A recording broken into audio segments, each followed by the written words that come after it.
Moi j'ai des petites notes, hein. Je suis pas un expert de la communication. Un petit réglage. Ouais, je suis un peu plus grand. Merci. Bon, bah, je me présente. Bonjour. Je me présente, Jean-Pierre, 47 ans. Ouvrier en boulangerie industrielle, enfant de parents d'ouvriers. J'ai quitté l'enseignement général à 15 ans et demi, avec une dérogation pour faire un apprentissage au pâtissier. J'ai eu mon CAP en 88.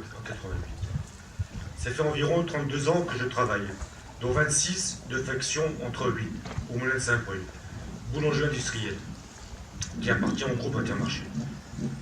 J'ai été embauché en 92 comme pétrisseur en viennoiserie, où nous étions 5 par faction, avec un chef d'équipe. Puis en boulangerie, où nous étions 4 avec un chef d'équipe. Aujourd'hui, nous sommes tous la famille qui va du pétrin au refroidisseur. Il fait à peu près une cinquantaine de mètres de long, avec seulement un chef d'équipe pour 4 lignes de production. Sur ma fiche de paye, je suis passé de pétrisseur à conducteur de fabrication. Pourquoi témoigner?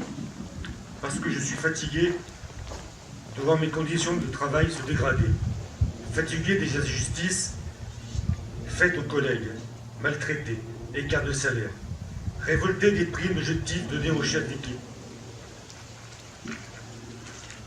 alors que c'est nous qui faisions le travail, révolté de la réduction du personnel sur les lignes de fabrication et de conditionnement, faire toujours plus avec moins, face à la multiplication de l'encadrement. En 92, il y avait 2 lignes de production. Nous étions 84 salariés. Il y en avait 10 dans l'encadrement et l'administratif. Aujourd'hui, nous sommes 77 pour 4 lignes de production et 20 salariés dans l'encadrement et l'administratif. Fatigué de la pression exercée par tous ces responsables. Toujours faire mieux, plus vite. Fatigué de supporter le jugement permanent de mon travail. Mon travail quotidien, lors d'entretiens individuels et professionnels, au cours desquels on me répète, malgré mon ancienneté, que je suis débutant, que je ne connais pas bien ma ligne. Normal, les lignes changent tous les 10 ans. Excédé par l'accroissement des documents à remplir, dû aux normes changeantes, censées améliorer la qualité de nos produits et notre rendement.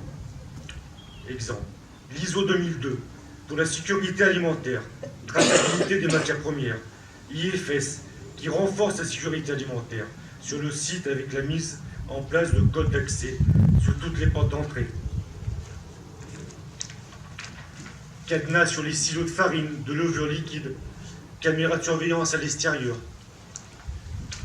La WCM, maintenance autonome, qui impose à chacun, à chaque ouvrier, de nettoyer, inspecter, lubrifier les lignes de production, faire de la maintenance, de trouver des améliorations, être créatif, de détecter des anomalies. On s'éloigne du métier pour lequel j'ai été embauché. Maintenant, il y a l'ISO 50001, réduire la consommation des énergies pour le bien-être de la planète et surtout de l'entreprise. Toutes ces normes nécessitent l'intervention de cabinets d'audit pour être reconduites d'année en année. J'en oublie sûrement 26 ans. Il y en a eu des nouvelles procédures, de nouveaux objectifs à atteindre. On n'en voit pas le bout. Quand j'ai été embauché, le travail était physique, mais l'esprit d'équipe était là. Il fallait soulever les matières premières, des sacs de 50 kg de sel, de sucre, d'améliorant, la manipulation pour le recyclage de la pâte. J'en ai sans doute retiré des problèmes de dos qui ne me quittent plus. Mais aujourd'hui, la souffrance est plus morale. Le docteur Marie Peset l'explique très bien. Aujourd'hui, la charge de travail ne pèse plus physiquement sur les épaules ou sur les bras des salariés, mais sur leur système cognitif. Elle ajoute, celui qui subit tout cela est également celui qui sait, le salarié. Mais celui-ci est enfermé dans un fonctionnement où son point de vue n'est ni demandé, ni souhaité, et encore moins entendu. Longtemps, ma règle de vie a été de dire que je vivais pour travailler, quand d'autres disaient qu'ils travaillaient pour vivre. Le travail a toujours été central dans ma vie. C'est ma culture familiale. C'est ce qui me définit en priorité. Jeune, j'avais appris un métier qui m'a permis de développer un savoir-faire, des connaissances artisanales reconnues qui ont compté dans mon embauche à Saint-Preuil. Aujourd'hui, elles ne veulent plus rien aux yeux de mes supérieurs. Les nouvelles méthodes de management visent à infantiliser, à nous mettre en compétition les uns avec les autres.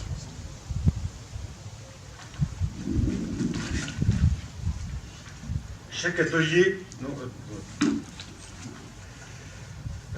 dans chaque atelier, les chefs d'équipe notent qui a fait le plus de déchets. Les rappellent alors du chef de production qui n'hésite pas à nous montrer du doigt quand il y a trop de pertes. Pourtant, ces pertes sont souvent dues à la surcharge de travail lors des changements de production, étant donné qu'on est seul, ou presque, sur la ligne. J'ai longtemps été en colère, seul dans mon coin. Depuis 4-5 ans, j'ai rencontré des militants à l'écoute et partageant mes mots. À l'usine, je milite comme je peux, en affichant des infos, des articles, des messages de vieux philosophes, en essayant d'amener mes collègues à se questionner sur nos conditions de travail. Ce que retiennent certains de mes collègues, c'est les fautes d'orthographe et mes fautes de diction. Mais je m'en fous et continue la lutte pour les autres qui, eux, réfléchissent et se posent des questions. De là, j'ai compris qu'il fallait s'unir pour revendiquer.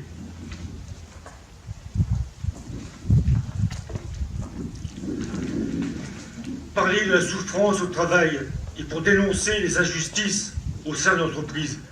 J'ai compris aussi qu'il était important de s'informer pour se défendre et relever la tête.